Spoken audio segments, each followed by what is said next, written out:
Next question है question number 18। अब question number 18 में क्या है, एक लाइट है जिसका वेवलेंथ लेमडा है। इसको हम लोग क्या कर रहे हैं, इंसिडेंट कर रहे हैं 3 फोटो इलेक्ट्रिक सेल्स पे, 1 2 3।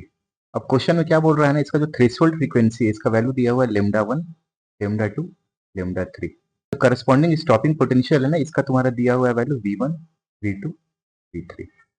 रिलेशन दिया हुआ है हमारा लेमडा और थ्रेशोल्ड वेवलेंथ के बीच में। जो लेमडा 1 है तुम्हारा लेस देन है लेमडा के, 2 जो है वो तुम्हारा ग्रेटर देन है लेमडा से, लेमडा 3 है वो तुम्हारा बहुत बड़ा है लेमडा से। हमें करेक्ट ऑप्शन बताना है स्टॉपिंग पोटेंशियल का। जी होता है ना किसी भी वेव का, उसका वैल्यू होता है h nu is equal to h c by lambda. Basically जो एनर्जी होता है वो इनवर्सली प्रोपोर्शनल होता है लेमडा के। अब इस केस में देखो तुम्हारा दिया हुआ लेमडा 1 जो है लेस देन है लेमडा। इसका मतलब जो अगर हम लोग एनर्जी के टर्म्स में देखेंगे तो इसका जो तुम्हारा वर्क फंक्शन होगा ना फाई 1, वो तुम्हारा बड़ा हो जाएगा एनर्जी है तुम्हारा वेव का।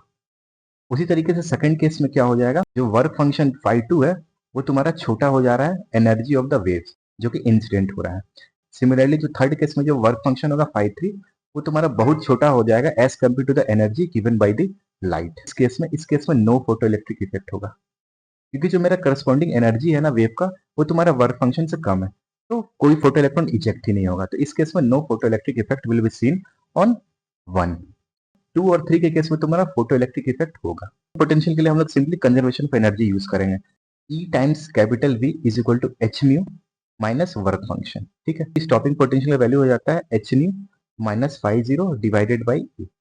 अब देखो ए के केस में क्या है ना, कोई फोटो इलेक्ट्रिक इफेक्ट ही नहीं हो रहा है, यानी कोई इलेक्ट्रॉन इजेक्ट ही नहीं हो रहा है, यानी इस केस में जो स्टॉपिंग पोटेंशियल होगा ना उसका वैल्यू तुम्हारा 0 हो जाना चाहिए।